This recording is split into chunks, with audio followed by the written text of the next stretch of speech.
Bonjour mes amis, je m'appelle Tito, je fais des vidéos sur les finances personnelles sur mon autre chaîne, mais sur cette chaîne je parle d'autres choses comme aujourd'hui où je vais revoir le film Uno.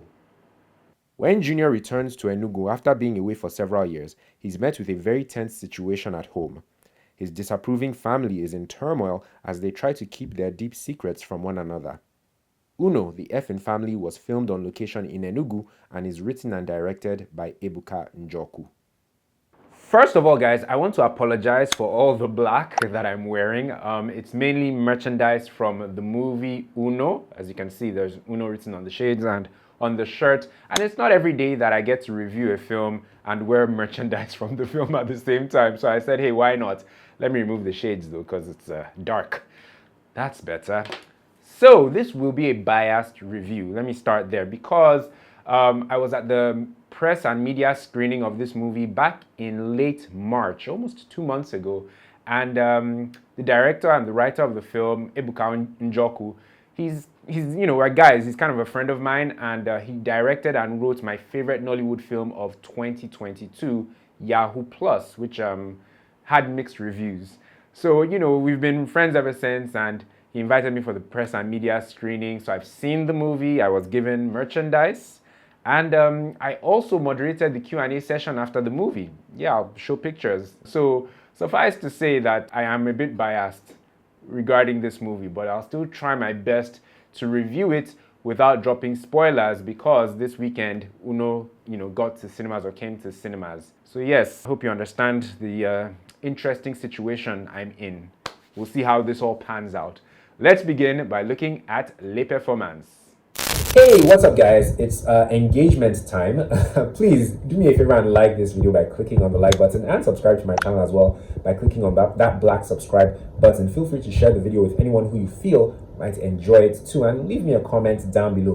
Doing these things, these engagement related things, it helps YouTube videos to perform better in search and on the platform generally, and it, that by extension helps the YouTuber. So please like, subscribe, and share.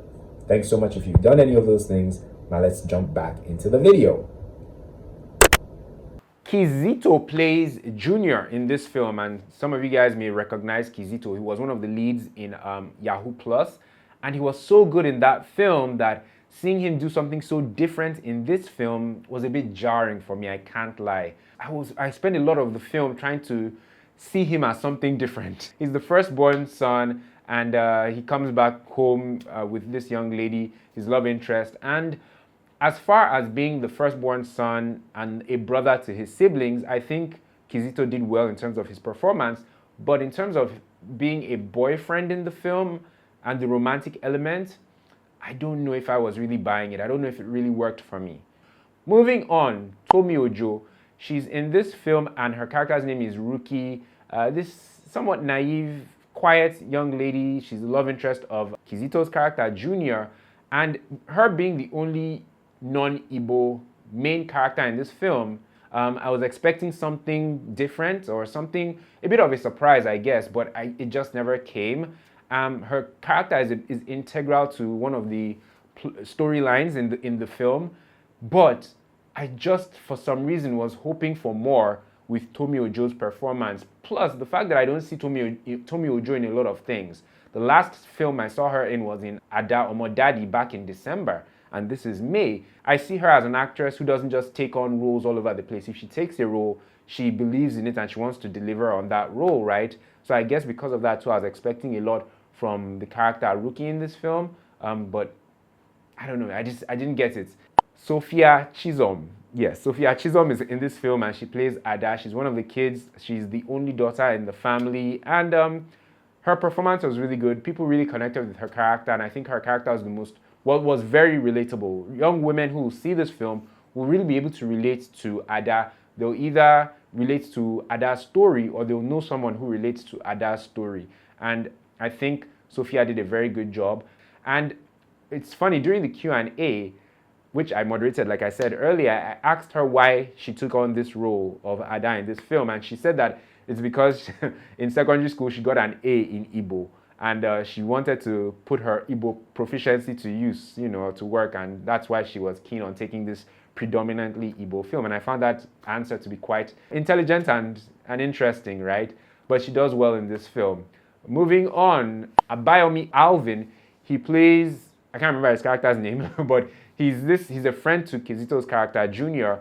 And I felt, first and foremost, I felt like this was not a very, but a somewhat different kind of performance or character or role for Abayomi Alvin. I've never seen him in any capacity like this one.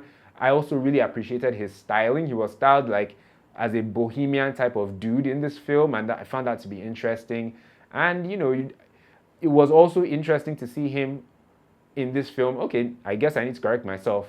Tomi Ojo's character, Rookie, wasn't the only non-Igbo character in this film. Abayomi Alvin's character, too, was not Igbo, and I just remembered that now. But the point I'm making is it was a very different kind of role and performance from Abayomi Alvin. He did well, but I wish there was more character development there with that particular character that he played. But it was interesting to see him in this capacity.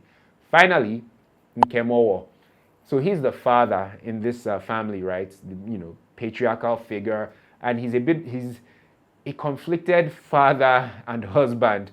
And he seems to just be going through his own things, right? And I guess his storyline or his character kind of mirrors the challenge that men go through, middle-aged men who, they're the leader of the home and they have these young people that they've brought into the world that they're trying to give guidance to in life. And then they also have a wife who they also are trying to appease and please generally.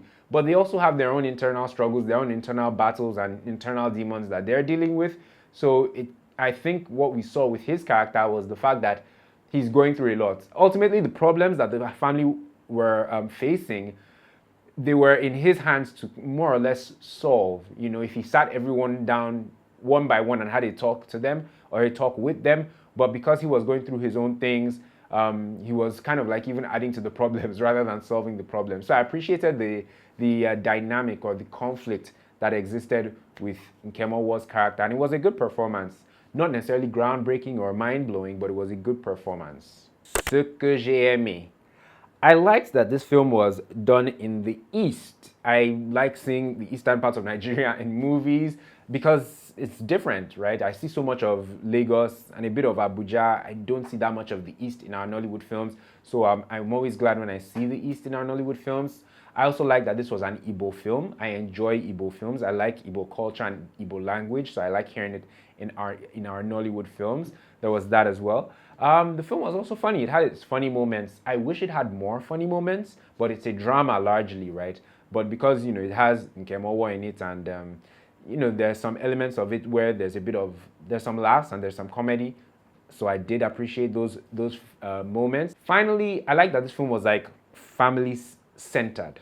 Yeah, because that's really what they were going for. The dynamic of family, especially when things are like topsy-turvy within the family, right? And they're just different aspects of family. You have the black sheep of the family, you have the religious spearhead or the religious person in the family.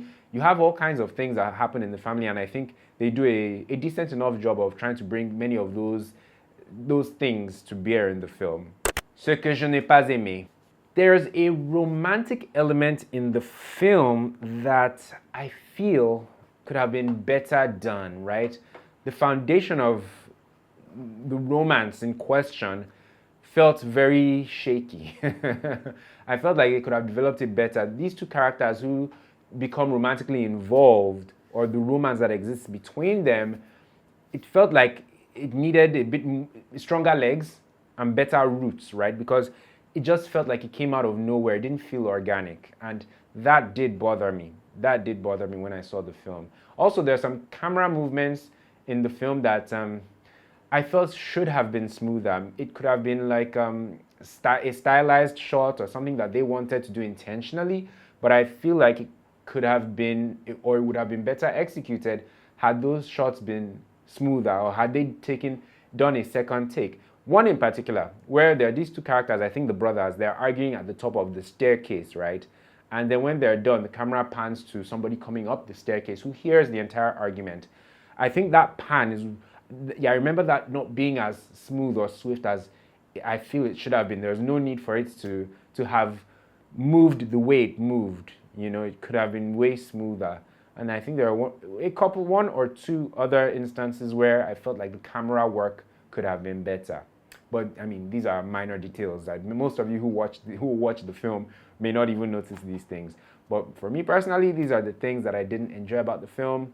Yeah, there's one more, but I'll let that go. Qui devrait le voir? See this movie if you're a fan of Igbo Nollywood. If you are, I think you'll enjoy it. Also see the movie if you're patient. You require patience when watching this film. It does take its time. So yeah, don't be in a hurry when you see this movie. In conclusion, Uno, I really, really wish I could, could come on here and tell you guys, I mean, go out now and go and see Uno. I wish I could like put my entire weight behind it the way I did for Ajoshipo a few weeks ago. But the truth is, this movie won't be everyone's cup of tea. And I think that's understandable. I don't think Ebuka Njoku makes his movies to appeal to everyone. He makes the movie he wants to make and that he believes in, and to be honest, there's an audience for his films. I mean, this is only his second feature film, but I appreciate the fact that he knows the movie he wants to make, and he knows that it's not like a film that will appeal to everyone. And because of that, I can't really find the words to say, to close this review saying, go and see this movie based on this or based on that. I enjoyed the movie, but as you guys can tell, I mean, I'm biased. I even said that at the beginning. But I don't know. See it if you want to see something different. And if you're willing to give this independent film that was made in the East a shot, right? Yeah, and I think if you do that, you won't regret it. Time to rate this movie. I rate this movie, Uno, 2 jollofs over 5. 2 over 5. Guys, if you enjoyed this review, I really hope that you did. Please like it by clicking on the like button just underneath the video, and subscribe to my channel as well by clicking on the black subscribe button. On this channel, I don't just do Nollywood movie reviews. Sometimes I talk about other things. To check out some of my past Nollywood reviews or to check out some of the other things I do, you can click the card in the corner of the screen. I also have a podcast called the 30-Minute Podcast. There used to be a video version, but for this season 3, which I'm currently doing, there isn't a video version. There's only audio, so you can find the 30-Minute Podcast everywhere where you find podcasts typically, or where you find your preferred podcasts. It's called the 30-Minute Podcast. Please check it out. Thank you guys so much for watching. I now need to edit not just this review, but I remembered before doing this review that I actually reviewed Strained, which was another like Igbo Nollywood film. I reviewed it a couple of weeks ago, but I forgot to put it out because I rushed to put out postcards and I rushed to put out Water and Gary, and because of that I forgot about Strained, which I reviewed a few weeks back, and I even have to do my review or my recap of the AMVCAs, which I went for last weekend. Things are getting hectic and confusing around here. Thanks so much for watching, guys. I'll catch you in the next one. Take care.